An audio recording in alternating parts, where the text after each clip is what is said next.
The hum started on a Tuesday, the way most world-ending things do. Quietly, without announcement, wedged between the ordinary noise of a life already coming apart at the seams. Andre Abner heard it first in the kitchen, just before 5 in the morning, while the coffee maker wheezed and the orange streetlight leaked through the blinds and painted strips of amber across the floor where his son's backpack still sat, untouched. 3 weeks after Marcus had walked out of Westview Middle School and not come home. He thought it was the refrigerator. He thought it was the pipes. He turned off every appliance in the house and stood in the absolute silence, and the hum was still there, low and precise, sitting somewhere just beneath the threshold of language, like a word spoken in a room 3 walls away. He pressed his palms over his ears. It got louder. He was 44 years old, a retired signals technician who had spent 11 years in the Navy listening for things that weren't supposed to be there. And he knew the difference between tinnitus and signal. It was signal. His ex-wife, Renata, told him he needed sleep. His sister told him grief did strange things to the nervous system. The detective assigned to Marcus's case, a tired man named Hollis, who smelled permanently of gas station coffee, told him there were no new leads and reminded him gently that most missing teenage cases resolved themselves. Runaways, he said. Kids needed space sometimes. Andre had looked at the man for a long moment, at the careful blankness of his face, and understood that Hollis believed Marcus was already dead. Andre did not believe that. He could not have explained why, except that the hum was still there, and something about it felt like direction. He started keeping a notebook. Not to write in, he wasn't a writing man, but to draw. Waveform approximations, frequency estimates based on amplitude and pitch. The way the signal varied, depending on where he stood in the city. It was stronger near the water. Stronger at night. Stronger, he discovered after driving in expanding circles through the county for 3 days. In the industrial stretch, south of the port, where the old cannery buildings stood half-collapsed, and the earth smelled of rust and brine, and something else that had no name. He brought the notebook to Hollis. Hollis looked at it the way a man looks at a parking ticket, recognizing what it is, not caring about it. Andre drove home. He sat in his truck in the driveway and listened to the hum and thought about his son's laugh, which was too loud and never apologized for itself, and which Marcus had gotten from Andre's mother, who had been dead 6 years, and who Marcus had never met, and which somehow persisted across the gap of generations, like a signal that didn't know it had been turned off. He went back to the cannery alone. Fence was chain link, and the padlock was new, and looked wrong against the rust of everything else. Wrong the way things look, when someone wants you to see them looking ordinary. Andre had cut fences in 3 countries and done it professionally, and this one took him 40 seconds. He went in at 2 in the morning with a flashlight, and the kind of careful quiet that doesn't announce itself. And the hum was immediately, shockingly louder. Not just in volume but in texture, as though what had been a distant voice was now a presence standing directly behind him. He found the first one in the 3rd building. It was. He would spend a long time later trying to describe what it was, and failing in ways that made doctors and journalists, and eventually the Senate subcommittee look at him with that same careful blankness Hollis had. That look that meant they'd already decided. Roughly the size and shape of a large dog, but wrong in every particular of that comparison. Its limbs were too numerous and jointed in directions that suggested a skeletal architecture, nothing like bilateral symmetry. Its surface was not skin and not shell but something between, shifting slowly in the light like oil on water, cycling through colorations that bore no relationship to its surroundings. It had no face in any position Andre recognized as a face. What it had, along the forward edge of its body, was a structure that pulsed rhythmically, opening and closing, and from which the hum emanated with a physicality that Andre felt in his teeth. It was looking at him. He knew this without seeing eyes, the way you know a gun is pointed at you through a wall. By the weight of the attention, the particular quality of the air. He stood very still for 11 seconds. He counted, because that is what his training did to him. And then, because he was a signals man, and because the hum had been in his head for 3 weeks, and because something in the back of his brain was doing math he didn't consciously authorize, he hummed back. Not a musical note, a frequency approximation. He'd been listening for 3 weeks, and the waveform was written somewhere deep in his auditory cortex, and it came out imperfectly. His larynx wasn't built for it. His vocal cords were not the instrument the signal was designed for, but it came out. The creature stopped moving entirely. In the silence that followed, which was a silence that existed alongside the hum rather than in its absence, Andre became aware of two things simultaneously. The first was that there were more of them in the building. He could see the oil shimmer of their surfaces in the dark beyond the circle of his flashlight. The second was that the hum had changed. It was still coming from the creature in front of him, but it was different now. Responsive. It had, in the way that a statement becomes a question by rising at the end, shifted upward. It was asking him something. He did not run. This was the thing about Andre Abner that no one who looked at him would have predicted. He was not a brave man in any conventional sense. He was afraid of his ex-wife's new husband, in a way he considered irrational. He was afraid of deep water, despite his Navy service. He was afraid, every night, that the absence of his son's laugh from the world was a permanent condition he would have to carry for the rest of his life. But he had also spent years learning to work next to fear, to treat it as information rather than instruction. And so when the creature shifted its toward him and the hum rose to a frequency that vibrated in the fillings of his back teeth, he breathed out through his nose and he listened. He listened the way he had been trained to listen. He listened the way a man listens for the specific cadence of a voice he loves in a crowd. He listened with his whole body, and gradually, over the course of what felt like an hour but his watch later told him was 6 minutes, he began to understand. Not the content, not the meaning, but the structure. The grammar of it.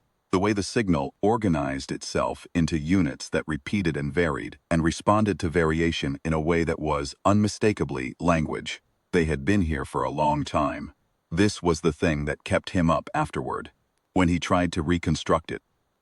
They had been here long enough to have a language that was adapted for communication, with a world that had not known they were here, the hum that only certain people could hear. He'd asked around carefully, and found 11 others in the city who heard it, all of them with some kind of auditory training, musicians and sonar operators, and one woman who had been deaf for 20 years, and then, inexplicably, was not an accident or an oversight.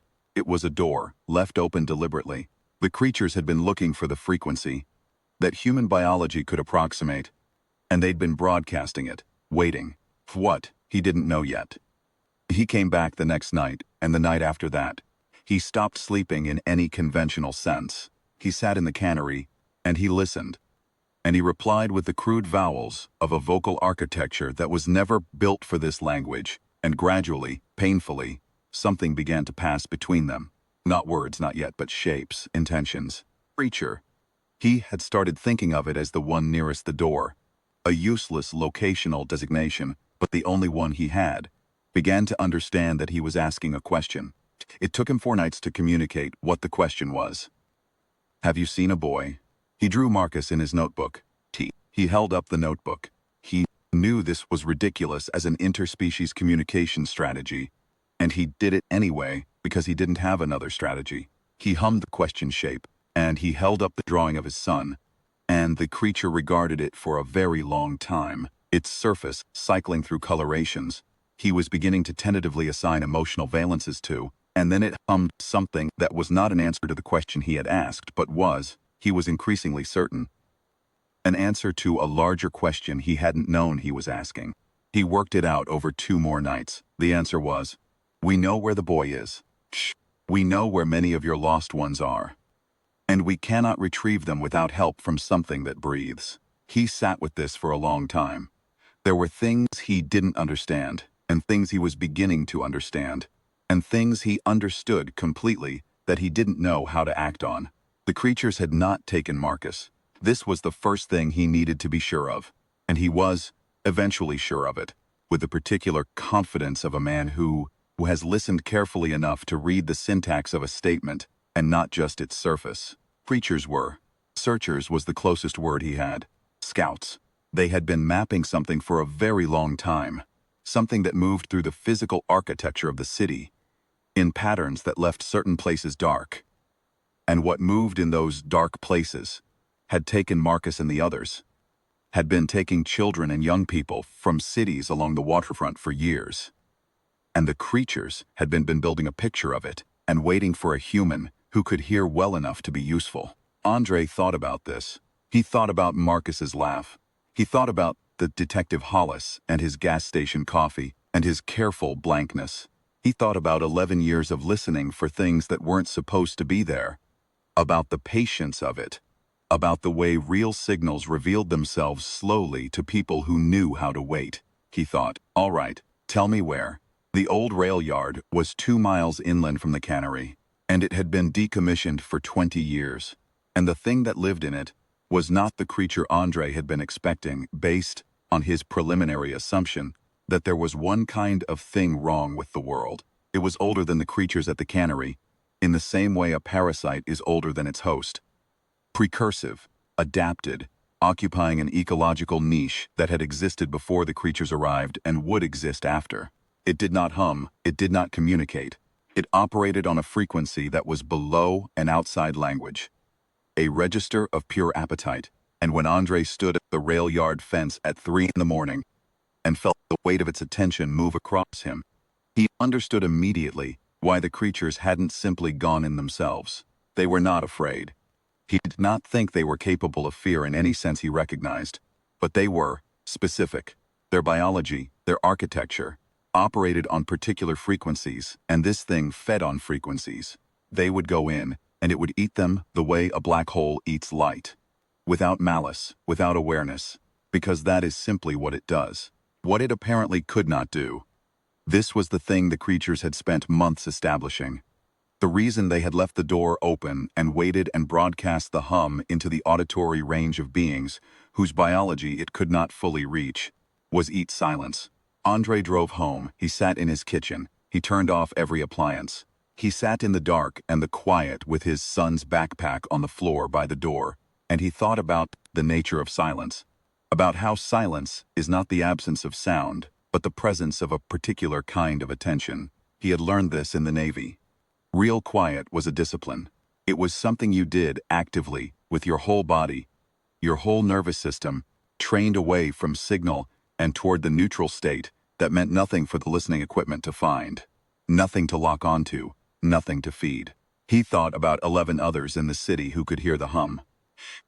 He thought about the woman who had been deaf for 20 years.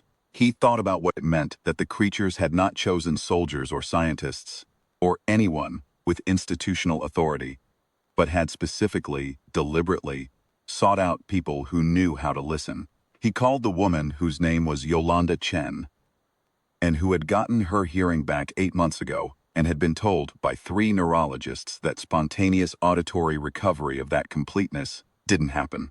He said, I know this is going to sound strange. He told her what was in the cannery. She was quiet for a long time. Then she said, I know, I've been going there for 6 weeks.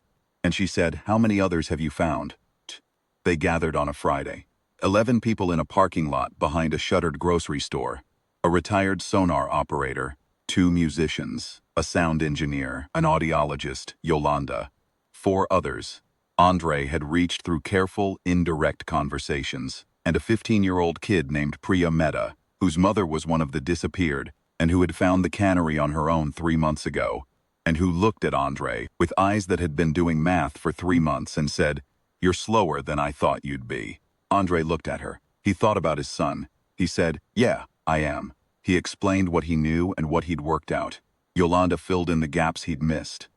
She'd been communicating longer than Andre, and with considerably more sophistication. She'd worked out something closer to a vocabulary. The thing in the rail yard did not perceive through sound the way humans did.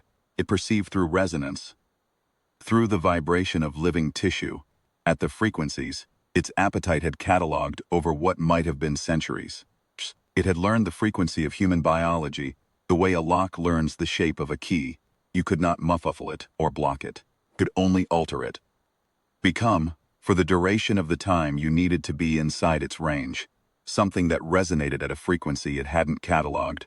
Become silence, not physical silence, neurological silence, the deliberate, trained absence of the internal signal that said, I am here and alive and afraid, the signal that every conscious human body broadcasts constantly without knowing it. It was the thing Navy sonar operators spent years learning to suppress in themselves, the thing musicians achieved in performance, when they stopped being aware of themselves performing. The thing Yolanda had rediscovered after 20 years of not hearing herself and learning to exist without that particular self-awareness. The thing, Andre realized slowly, that the creatures had been looking for in a species that could, under specific circumstances, and with the right background, learn to go quiet in a way that the ancient thing could not eat. They practiced for 3 days. Not everyone could do it, or not reliably. The audiologist, a meticulous man named Gerber, could sustain it for about 40 seconds before his anxiety reasserted itself and his signal came back. One of the musicians could do it effortlessly, had apparently been doing it accidentally for years, and didn't understand why everyone else was having trouble. Priya, who had 3 months of the hum and grief, and her mother's absence as her context, achieved it on the second day and held it for 4 minutes without breaking, and came back from it with an expression Andre recognized. The look of someone who has discovered a capability they didn't know was in them and are already thinking about what else it might do. Andre could do it for 2 minutes and 30 seconds. This was not enough. He went to the cannery alone that night and sat with the creature nearest the door and asked. He had enough vocabulary now, just barely to ask, what they knew about the layout of the rail yard, where the taken ones were being held. Whether it was holding them alive and if so, why. The answer to the last question was the one that changed everything. The thing in the rail yard was old. It had been on Earth for a very long time, far longer than the creatures at the cannery, longer perhaps than the version of humanity that built rail yards or anything else. It fed on resonance, on the frequency of living consciousness, and it had learned over centuries to optimize its feeding. It kept its food alive, not out of anything resembling compassion. It had no vocabulary for that concept any more than a garden has compassion for the plants in it. But because dead things stopped resonating, living things, kept in a particular state, continued to resonate at full amplitude for a very long time. It was a larder. It kept its food the way a spider keeps its web full. Marcus was alive. The others were alive. They had been alive the entire time, kept in the dark, in the old switching house at the center of the yard, resonating at the frequency of sleeping human consciousness, which was apparently a delicacy. Andre sat with this information in the dark and the hum, and something happened in his chest that he didn't have language for, but that was related to the feeling of a signal resolving out of noise, the click of recognition, the sudden clarity of a thing that had been almost intelligible becoming fully itself. He went home and he called Yolanda. He said, "We're going in tomorrow night," she said. "You can't hold the quiet for long enough," he said. "I know, but Priya can." There was a long silence on the phone. Then Yolanda said, "She's 15, he said. "I know, and her mother is in there. And she's already better at this than any of us, and she's known about it for 3 months. And she's been waiting for someone to let her do something with it." Yolanda said nothing for a while. Then, "What do you need me to do?" This plan was simple in the way that plans are simple when there is no alternative. And simplicity is therefore not a virtue but a necessity. 11 people, 7 of whom could sustain the quiet reliably. Going into the yard in the middle of the night, finding the switching house, bringing out whoever was inside, not interacting with the thing in the yard, not drawing its attention, not feeding it anything it could eat, moving through it like silence, like the absence of signal, like people who would learn, for a few minutes at a time, to exist without broadcasting the fact of their existence. The creatures at the cannery had been specific about one thing, in the limited vocabulary that Andre and Yolanda had built. They could not guarantee that the thing in the rail yard would not notice. What they could say was that, in all their time observing, they had never seen it pursue something it could not resonate with. It ate what it could find. If it could not find you, it did not look. It was old, but it was not patient. Patience implied the possibility of alternatives, and this thing had always had enough to eat. That was the bet. They went in at 2:30 in the morning, coming through a gap in the fence on the north side that Priya had scouted 2 days earlier. The rail yard was enormous, maybe 60 acres of track and ties, and abandoned rolling stock, and the switching house sat at the center of it, like the hub of something no longer turning. The moon was down, the clouds were complete. The only light was the ambient glow of the city, which turned the air a flat gray that was barely enough to navigate by. Andre had done this before, moved through dark places quietly, in proximity to things that would kill him if they noticed him, and the specific quality of that experience came back to him now with the clarity of a reflex. He went into the quiet and stayed there. He could feel the others doing the same around him, feel it in the way the air changed, the way the absence of their individual frequencies altered the texture of the night. Priya was to his left, 2 steps back. He couldn't see her, but he knew she was there in the way you know a specific silence in a house, by the shape of it. The thing was in the south part of the yard. He could feel it the way he'd felt it at the fence. The weight of appetite moving across the air, probing, moved slowly. It was not alarmed. Why would it be alarmed? It had been eating in this yard for longer than the yard had been a yard. It was not accustomed to being surprised. They moved north to south through the yard, and the thing moved its attention across them, and found nothing, and moved on. This happened twice. The third time, Gerber's quiet broke. It wasn't his fault. Cable shift under his foot, a sharp involuntary intake of breath, and his signal came back online. Not loudly, not in any way a human would notice, but in the register the thing perceived. It was like a match being lit in a dark room. The attention swiveled. Gerber stood completely still. The thing's focus narrowed to his position. He had maybe 3 seconds before it resolved his location precisely. What happened next was not in the plan. Yolanda, who was 8 feet to Gerber's right, began to sing. Not loudly, almost without sound. A shaped breath, barely voiced, more resonance than tone. It was music. And music in the hands of someone who has spent a lifetime understanding frequency was something else entirely. She was not drawing attention to herself. She was not being brave in any conventional sense. She was doing what musicians do. She was controlling the room's resonance, bending the frequency that the thing was following, splitting its attention across multiple vectors, and in the process making Gerber's signal indistinguishable from background noise. The thing paused, its attention diffused. It was not confused. Andre didn't think it was capable of confusion, but it had lost the clean signal it had locked onto, and in the absence of clean signal, it did what it always did. It waited for something unambiguous to find. Nothing unambiguous presented itself. They moved. The switching house had been locked once, but the locks had rusted off decades ago, and the doors hung on hinges that moved in absolute silence, which seemed like the kind of coincidence that wasn't.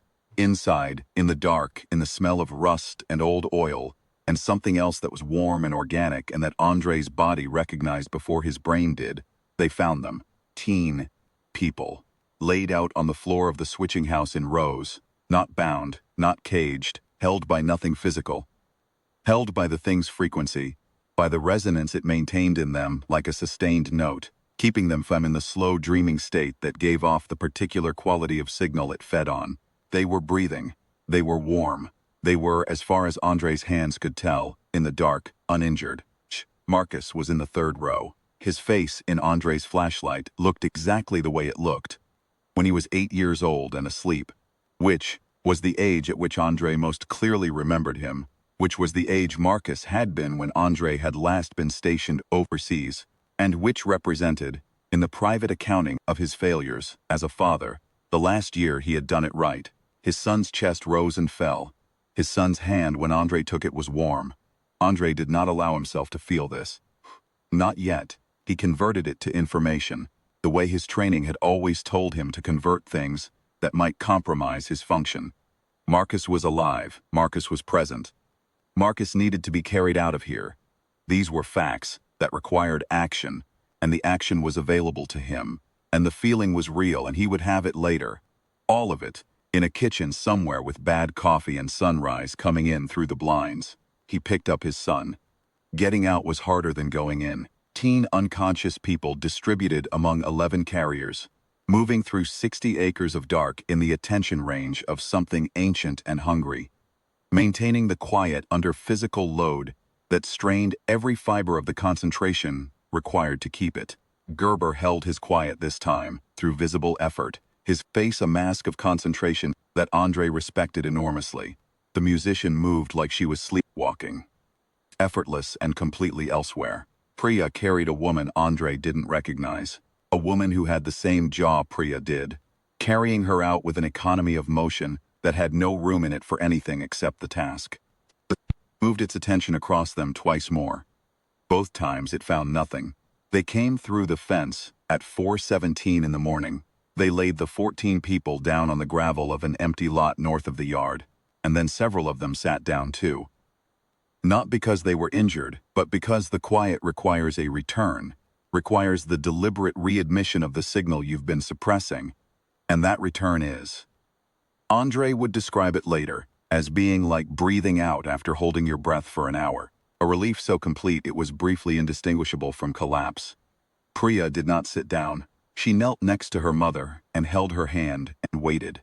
And after about 4 minutes, her mother's eyes opened, and Priya said something in a language Andre didn't speak, and her mother looked at her for a long time, and then pulled her daughter down and held her, and neither of them made a sound. This was the moment of all the moments that followed. The ambulances, the interviews, the gradual return of the 14 to something like themselves, the weeks of careful and then not so careful conversations with people who had institutional authority and who did and did not believe what they were being told. That stayed with Andre. Seal and science of it, the completeness. Marcus woke up on the second day in the hospital. He woke up the way people wake up from something their nervous system hasn't categorized, slowly and by stages. Each stage accompanied by a recalibration that was visible in his face. He looked at his father. He said, "How long?" Andre said. 3.5 weeks. Marcus thought about this. He looked at the ceiling. He said, it didn't feel that long. Andre said, "I know." Marcus said, "You found it." Andre said, "We found it." Marcus looked at him for a while. He had his grandmother's eyes, which Andre had always known intellectually, but which this morning he saw with the particular clarity of things you know you've been missing. He said, "Dad, you look terrible." Andre said, "Yeah." Marcus said, "Did you sleep at all?" Andre said, "Not really." Jerk. His son looked at him for another moment. Then he reached over and took his father's hand the way a child holds a hand, the whole palm, without self-consciousness or reserve, and said, "Okay, I'm here now. You can sleep." Andre did not sleep for another 48 hours, because there were things to do, and people to talk to, and the careful, difficult work of translating what had happened into language that institutions could process and act on. He remembered his son's hand in his. He remembered it the way he remembered signals, precisely in the body, not as information but as fact. Preachers at the cannery did not stay. The last time Andre went there, 2 weeks after the rail yard, the building was empty, and the fence was intact, and the hum was gone, which was the absence of a sound he had been hearing for almost 2 months, and which left a specific silence he'd had to learn to live without. The way you learn to live without a habit of the body that has become, without your noticing, load-bearing. Hollis called him, eventually, about the 14 missing persons recovered from the rail yard. He asked questions in the careful, blank way that told Andre he had been told to ask them by people above him who were trying to determine how to classify what had happened.